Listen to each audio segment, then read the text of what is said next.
I often think of an artist's book as a performance to be carried out by the reader. But what other ways do artists unite performance and their books?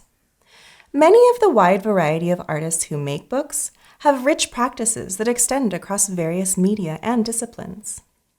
Sheryl Oring's I Wish to Say and David Abel's Selected Durations are two distinct examples of how artist books and performance can come together.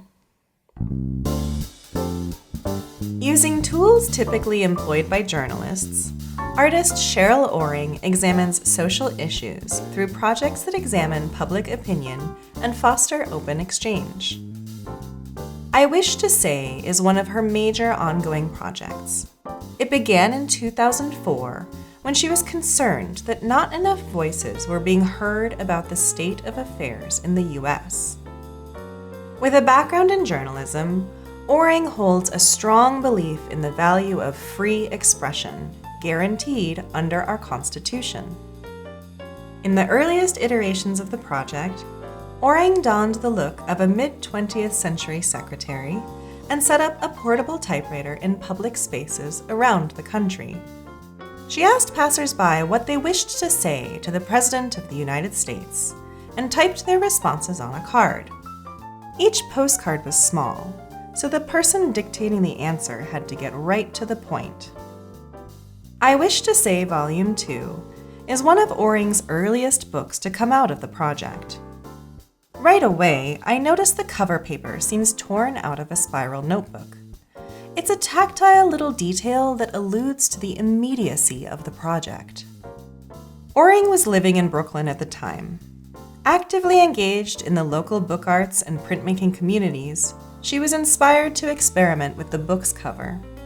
I was delighted to make the connection between this red ribbon and typewriter ribbon. It wraps around the whole cover, calling to mind how typewriter ribbon moves around the spools with the clack of each key. Early in the book, we see a flyer promoting the project.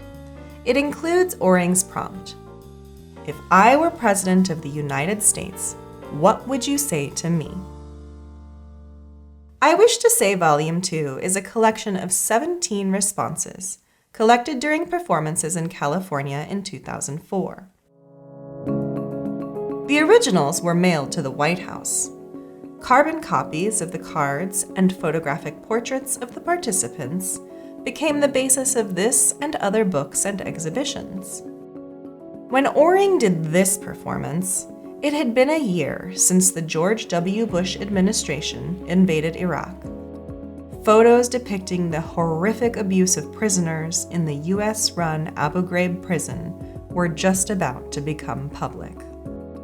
Many of these cards condemn Bush for the war, but some are supportive. Oring has noted that one of the reasons she started this project was to counter the perception that she was met with while working abroad that everyone in the US thinks alike. In the center of the book, Oring interrupts the rhythm with a full spread presenting the 2004 Poverty Guidelines. This emphasis point marks a shift in the letters to the president. As we continue reading, we learn that many of the people we hear from are themselves homeless or low-income individuals. In addition to the war abroad, their responses emphasize the problems people are experiencing in the U.S. Some share their stories of homelessness and ask the president to help. Others address improving jobs and immigration for Latinos in the country. A mother implores the president for gun control after the murder of her son. Some of these letters ask or tell the president to do something, but others are sharing some of the most significant stories and hardships of these people's lives.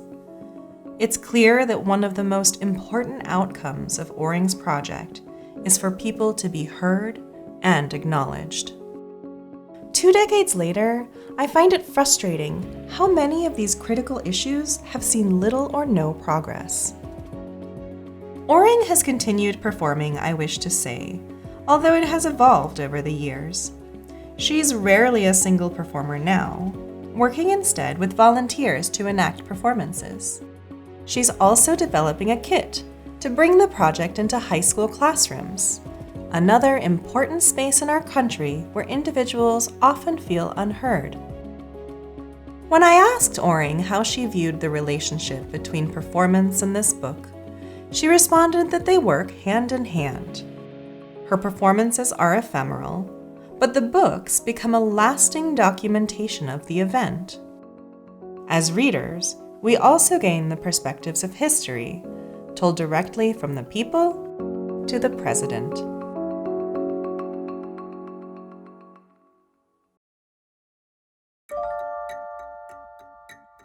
David Abel is a writer, editor, and the proprietor of Passages Bookshop in Portland, Oregon. Selected Durations is a poem, artist's book, and performance score. The graphic on the cover brings to mind the minutes of a clock face. Indeed, this book is about time. Each page notes some length of time, and then lists one or more things that happen in that duration. We begin with 100 billionth of a trillionth of a second. Light travels across proton. As we turn each page, we pass through larger and larger increments of time. The translucency of the synthetic paper makes a gradient of the past and future. I'm becoming very aware of how time progresses. Influenced by his involvement with music, performance, and interdisciplinary art forms, Abel often uses found text, chance processes, and systems in his work. The text for Selected Durations was taken from a reference book in his personal library titled Durations, an encyclopedia of how long things take. Some of these durations feel very fixed. Others feel a bit more loose. The initial idea for Selected Durations came from his participation in an annual fundraising marathon hosted by the Poetry Project in Manhattan. Poets, musicians, dancers, and artists of all sorts contributed performances that were limited to 2 minutes. Abel created this piece so that it not only lasts exactly 2 minutes, but it is about being exactly 2 minutes long. Abel has continued to perform Selected Durations since that first event. Let's watch some of his performance. 30 seconds, usual duration of hypnotism in sheep. 1 minute, brain of newborn grows 1 to 2 milligrams. Shrew's heart beats 1,000 times. Toilet refills. Cut finger stops bleeding. White blood cell attacks and overcomes bacillus. 2 minutes, population of California increases by 1. Skilled seamstress sews 50 stitches. You shed 20,000 particles of skin. Giraffe runs a mile. Blue shark swims a mile. Olympic swimmer swims 200 meters backstroke. Burner on gas stove heats frying pan to 400 degrees Fahrenheit. Sun travels 20,000 miles in its orbit. Earth 2,200. Amtrak's Metroliner accelerates from 0 to 160 miles per hour. You absorb a pint of oxygen through your lungs. 10 tons of coal are cut from an underground seam. 8 burglaries are committed in the U.S. Light from the sun travels 1/4 the distance to the Earth. I read this poem aloud. Based on a prototype originally created by artist Catherine Keene, this edition of Selected Durations was published by Black Rock Press at the University of Nevada. A note in the colophon, found at the end of the accompanying booklet, reads, "This edition can be thought of as a performance tool that may be used in various ways, to facilitate the intimate personal experience of the reader, as a score for public recitation, or for other unanticipated realizations." I love that last bit, for other unanticipated realizations.